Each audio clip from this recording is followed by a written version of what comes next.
Hello everyone, I'm Ankit and you're watching StudyIQ IS English. In our today's video, we'll talk about the 131st Amendment Bill of the Indian Constitution, which was supposed to be introduced in the upcoming winter session of Lok Sabha.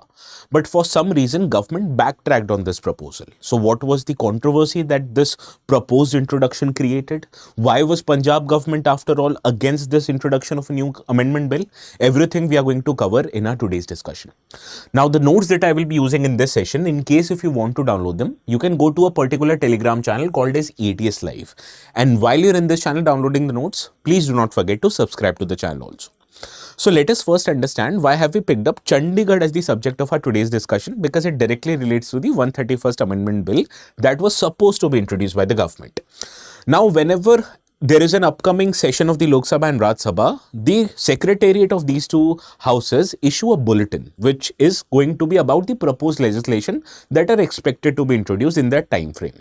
So when for the upcoming winter session of the Lok Sabha and Raj Sabha, when this bulletin was published, many people were surprised to see that government was planning to bring 131st Amendment Bill of the Indian Constitution.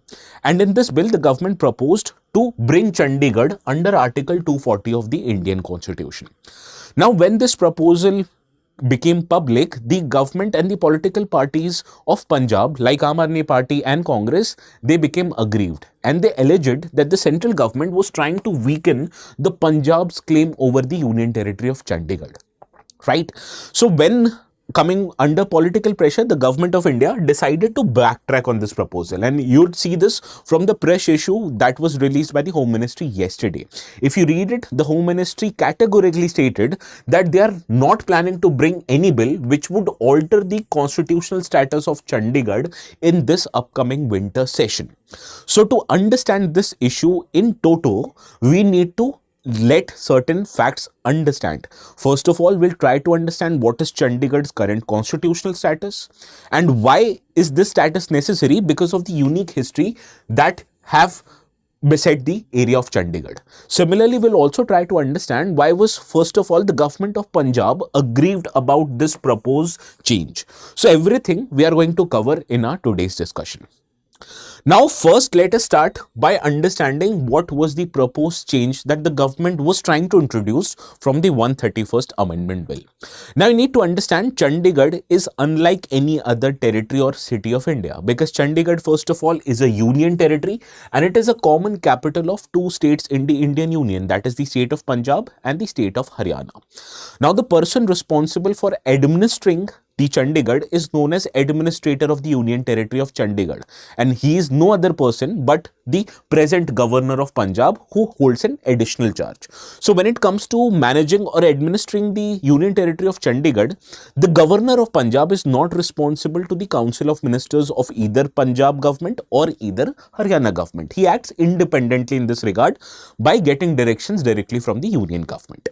Now, what was the government planning to do about it? Government was planning to bring Chandigarh under Article 240 of the Indian Constitution. And if it were to materialize, it would lead for the government of India to install an independent administrator who would be responsible for administering the entire Union Territory of Chandigarh. Why do you need an independent administrator? Because presently, due to convention, it is always the Governor of Punjab who in its additional charge also administers the Union Territory of Chandigarh. So this was the proposed change by the government. Now, getting deeper into Article 240, what happens in Article 240, you also need to understand. Now, Article 240 of the Indian Constitution gives President of India the power to make regulations for certain union territories. So, in this regard, President of India can make regulations which would ensure peace, progress as well as good governance in certain union territories. So, which are these certain union territories? These are union territories of Andaman and Nicobar Island, union territories of Lakshadweep, union territory of Dadra and Nagar Haveli and Daman and Diu, as well as the union territory of Puducherry, which also has a state legislative assembly. Now, in union territory of the Puducherry, when the legislative assembly is not in session or it is dissolved or suspended, then the President of India can make regulations. So as to summarize, Article 240 gives President the power to bring regulations for union territories who do not have legislative assemblies, as well as union territories like Puducherry who are there having legislative assemblies, but only when these legislative assemblies are not in session, dissolved or suspended. Understood? Now, why was this change proposed? You need to understand the President of India under Article 240 gets certain powers so as to bring regulations for good governance, peace and progress for a union territory. And this regulation, whenever the President would bring it, would have the same force and effect as a law of parliament. So using this regulation, the President can either repeal, amend any act of the parliament, and this regulation once again would have the same force as a law passed in the Indian parliament. So to summarize, if Chandigarh were to put under Article 240, the present state of governance, who is the administrator of Union Territory of Punjab, who is also the governor of Punjab, would not be responsible for it. And the union government can appoint an independent administrator, just like it does for Delhi and Puducherry, for the same, that is for governance of the Union Territory of Chandigarh. Now, why was Punjab government opposing this proposal? To understand this, you need to get into the historical background of how Chandigarh became to be formed. Now, after partition, when India bifurcated into two different countries, that is Pakistan and India, the erstwhile state of United Punjab was also bifurcated. So the Indian part of Punjab was left without any capital, because the erstwhile capital of the United Punjab, that was Lahore, went to Pakistan. So the next question was, which city would serve as a capital for the Indian portion of Punjab? This was the biggest question at that time. So at that time, the government of India, which was led by the then Prime Minister Pandit Jawaharlal Nehru, they proposed a new city to be created from the 10 villages in Punjab, that was the city of Chandigarh. But making a city would take a time. So in the meantime, in the gap, it was decided that the city of Shimla, which is a beautiful city by the way, would serve as an interim capital until and unless the city of Chandigarh is created. So the original Nehruvian vision for Chandigarh was to make a modern city which would have rational and planned in nature, and it would embellify, or it would signify, the development of India that were to happen after the partition of India, right? So this responsibility of planning and developing the city of Chandigarh went to the French architect Le Corbusier. So he made a master plan which identified city of Chandigarh as a modern city made of zoning and planning, which is unheard of at that time, and it is unheard of even at the present times in India, right? And he laid a very strong emphasis on making a city of Chandigarh which would emphasize on order, efficiency as well as civic identity. So this was the historical background of how Chandigarh was formed after the partition of India to serve as a capital of United State, that is of the state of Punjab. But Punjab also faced certain political changes in the decades of 1960, and the biggest of this political change was the bifurcation of Indian side of Punjab in the year 1966, which happened through Punjab Reorganization Act.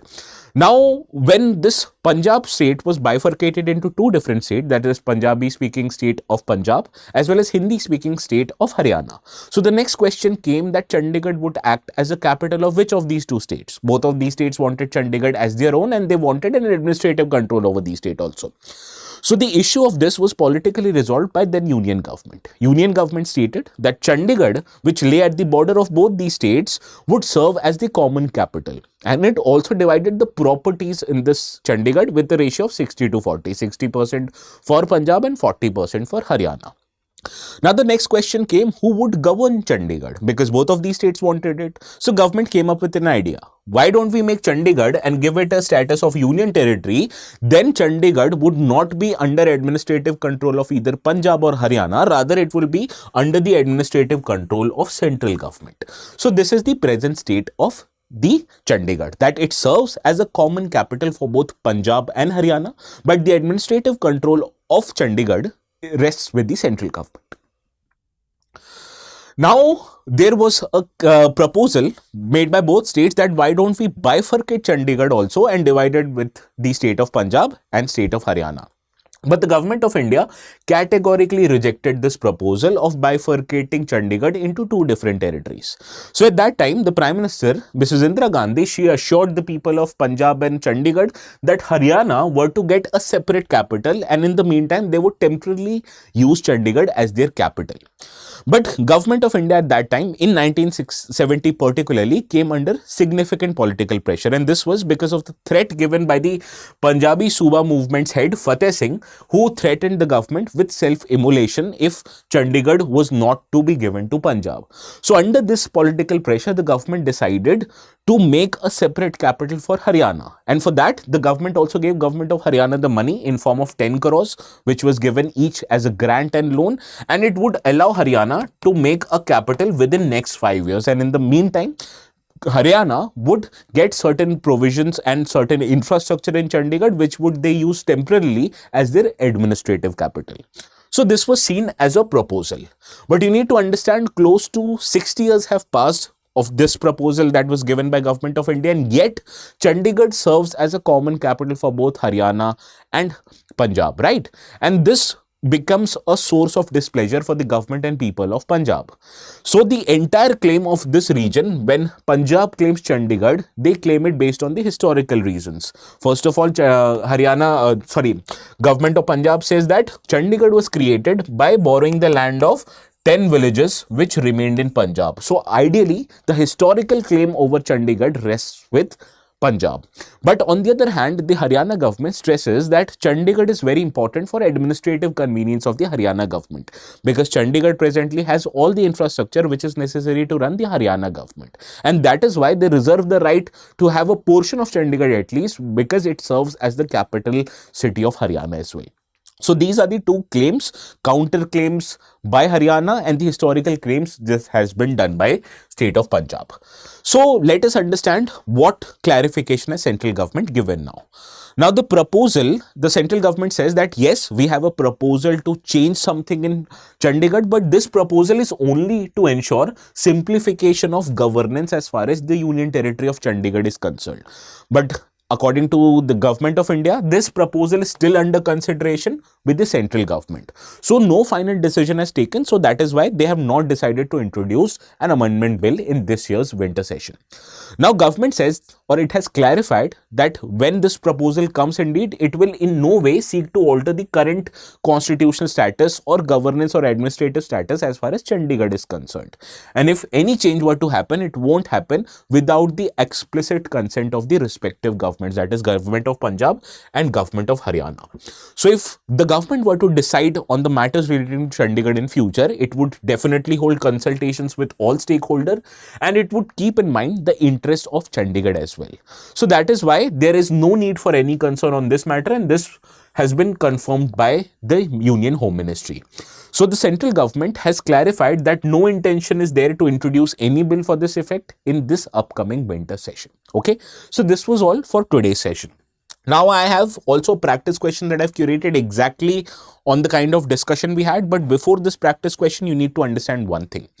Now the matter that we understood right now deals with exactly the kind of questions that are asked in the UPSC exam, and this matter is relating to Indian polity. If you want to know more other important aspects of Indian polity, or for that matter any other important subject of UPSC, you have one good option in front of you. This option is called as resolution P2I batches. Now if you enroll yourself in P2I batches, you would not just get classes for polity but for other subjects also, history, economy, geography, etc, etc.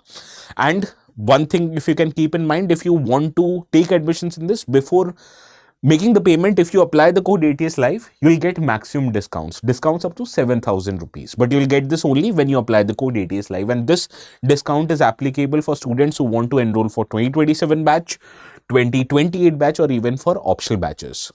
Now, before taking the admission, if you use the code ATS Live, you'll learn to thrive with ATS Live, right? Now, let us try to solve this practice question. Consider the following statements regarding Article 240 of the Indian Constitution.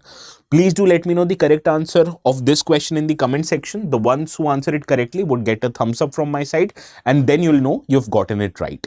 Please do let me know out of these three which of the following are correct. And if you want to download the notes, you can go to this Telegram channel ATS Live. If you have troubles locating it, you can always scan this QR code. So this is all from my side for today.